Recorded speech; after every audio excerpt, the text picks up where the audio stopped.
এই বাড়ির বাউন্ডারির ঠিক বাইরে কিছু ঘর আছে, সেখানেই থাকি। আসলে বাড়ির যিনি প্রথম মালিক ছিলেন তিনি এই ব্যবস্থাই করেছিলেন।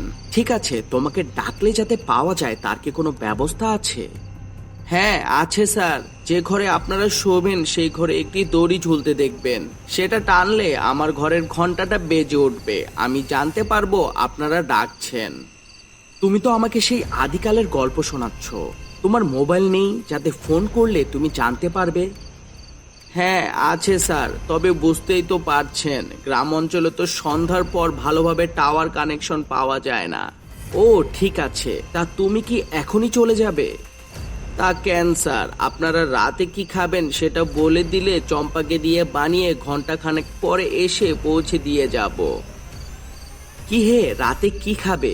এরকম ব্যাপার জানলে খাবার কিনেই নিয়ে আসতাম আসার পথে। আরে অত চিন্তা কিসের, ও তো বলছে রান্না করিয়ে দিয়ে যাবে। তাহলে বলো কি খাবে?